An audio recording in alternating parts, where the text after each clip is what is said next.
So the first area I'm going to talk about is soul retrieval. And what soul retrieval is retrieving essence we have given to people, places, and things, and entangled with people. In a nutshell, it's creating non-attachment to people, places, and things. So I break this down into 4 different areas.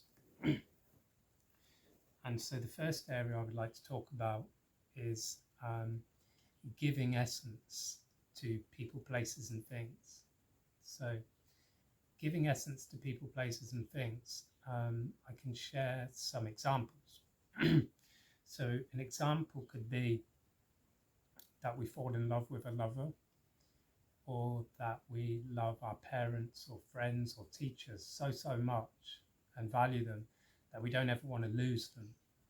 So we'll give them a part of our essence to hold on to, thus creating an attachment. And so an example of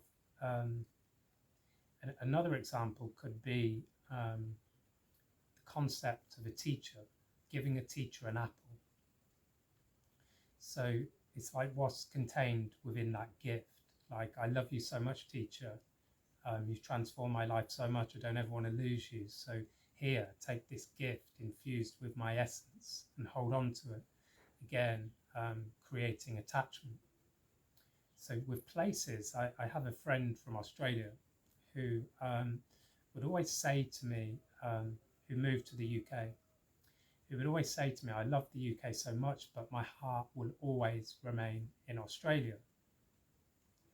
And so like listening, by doing this practice regularly, listening to others' language helps pinpoint where they've created attachments. So it seems there was an attachment to the land through all the happy memories that she had, and not wanting to lose those memories with the land, thus attachment. So an example of myself with an attachment to land was the first time I came to the jungle. I fell in love with the camp, I fell in love with the maestro, I fell in love with the plants, and I felt the best I'd ever felt in my life. So much peace and joy and love, and I didn't want to lose it. So I thus created an attachment to the land and left some of my essence on the land.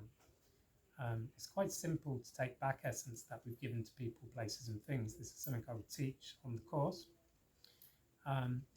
But like with an attachment to a land and a teacher, for example, we would be magnetized, and with lovers and stuff like that, would be magnetized to keep going back again and again because we're drawn to our essence. And some of the maestros in Peru, intentions are not always pure, and they understand this and use this to their advantage, so that a student could potentially keep coming back, feeding money into their camp again and again and again. And with like loved ones, we could be in a really abusive relationship, but have given essence and been so entangled with their energies that we just keep going back for more and more and more, because of that attachment we've created. And without really resolving it, we may then just keep attracting those type of relationships into our life.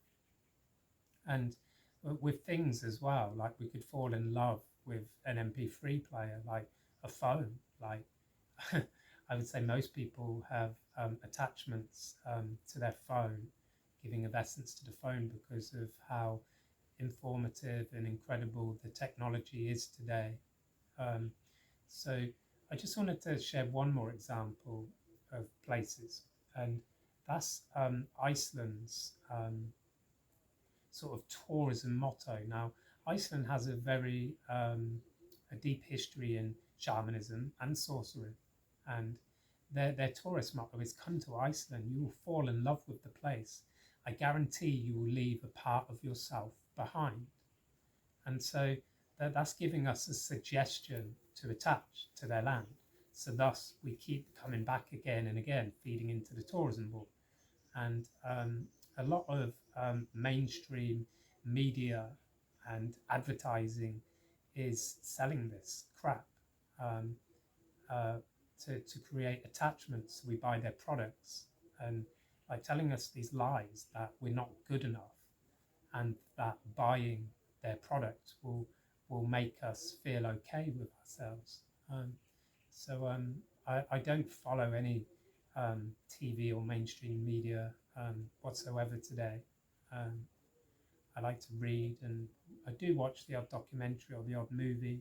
Um, but as I'm so careful on what I put in my body today as food, I'm also very mindful of what I put in my mind, with all of the conditioning and untruths that can be sold to us today.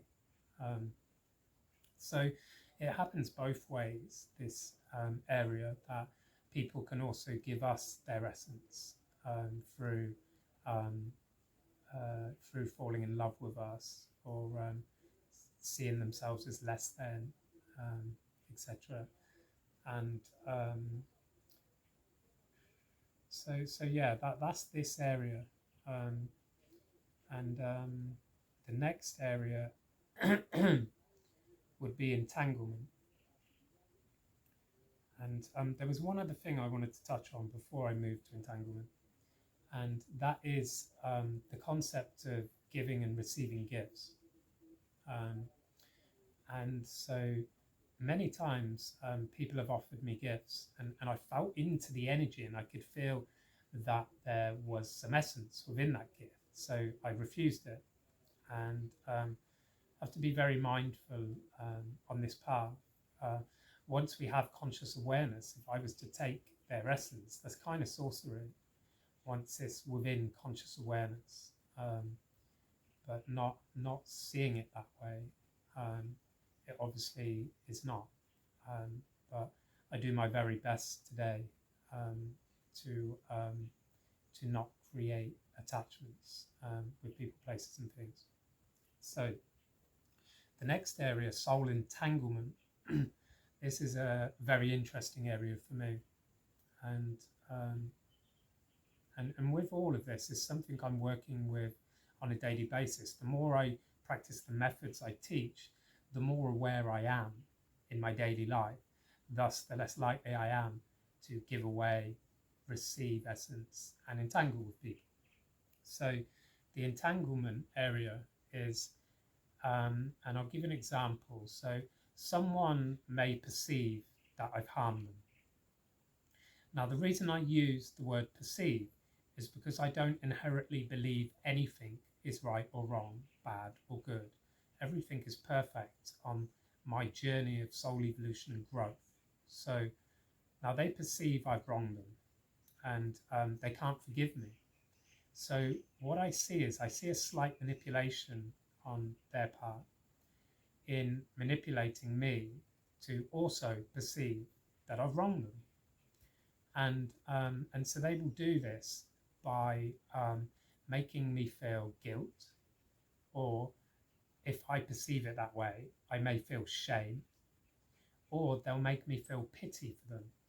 And within these three areas, I recognize, it's not to say this is all the areas, this is just what I recognize currently, that if I feel those emotions and perceive that I've wronged them, I thus allow them to hold on to my essence, and they hold on to it because they can't forgive me.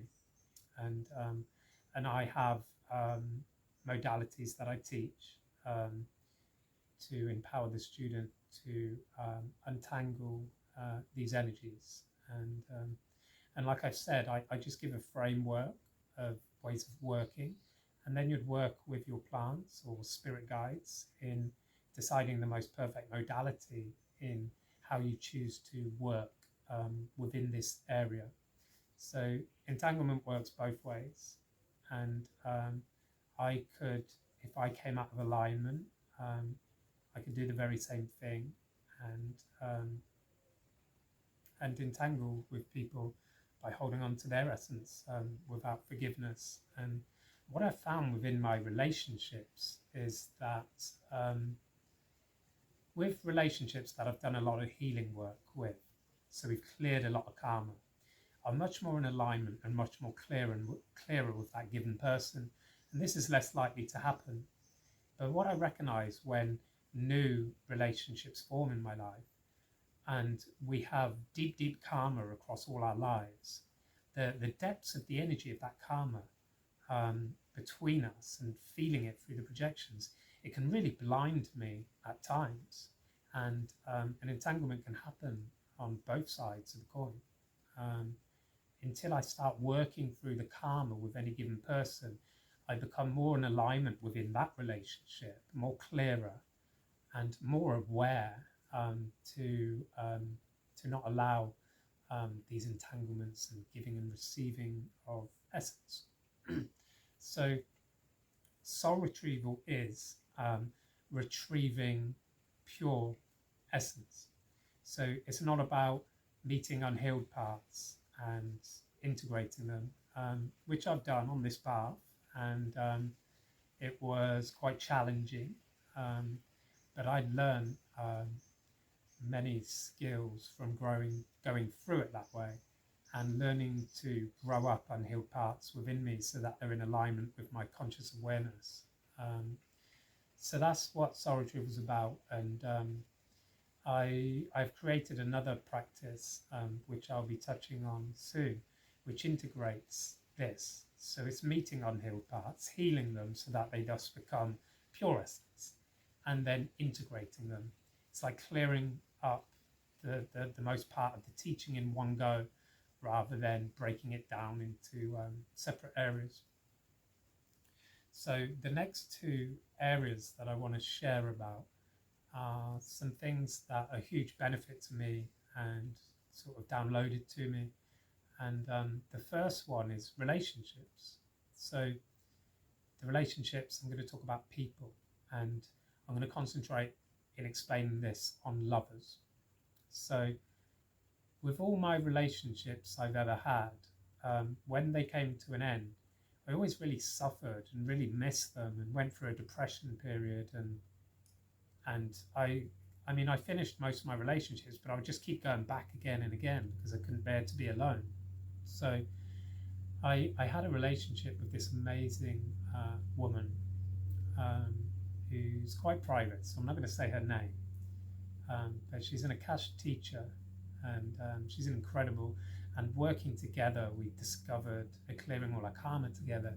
We sort of co-created many practices and discovered many modalities and cool ways of working. And when we decided to bring the relationship to a close, this was around 2 years ago before I came to Peru. I'm fully committed now to living in Peru, although I've been coming here since 2016. And we kind of made a joke of it and had a divorce ceremony.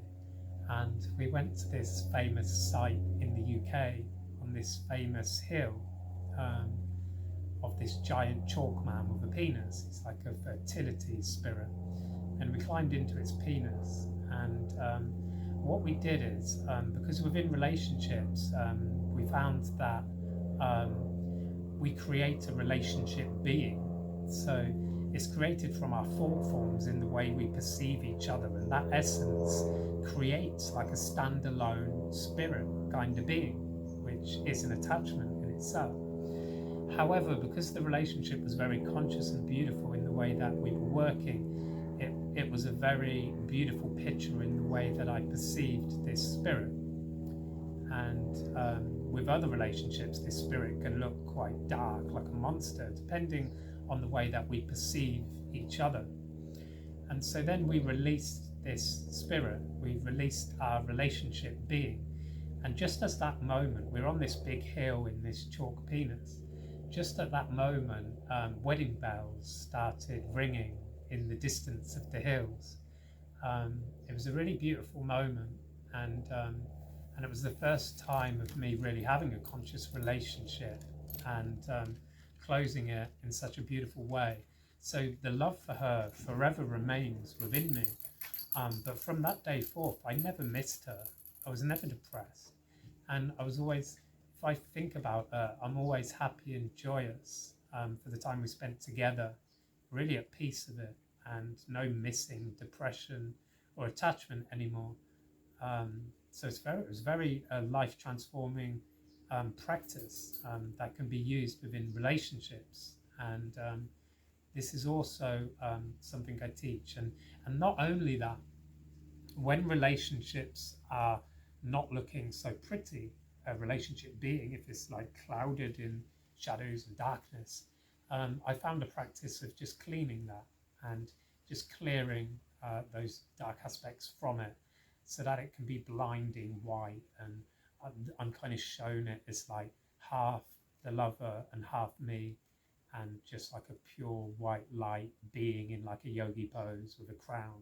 Um, and that kind of tells me that that energy has been cleared and it's in alignment. So that's that area, which is really powerful, and yeah, and such a beautiful way um, to end, to bring a close a relationship with a lover. And um, so there's one other area which is going to bridge us into the next area, which is depossession. And so this area is like soul fragmentation. And I'm going to continue this area in the next video because it fits nicely and bridges nicely into depossession. So thank you for listening.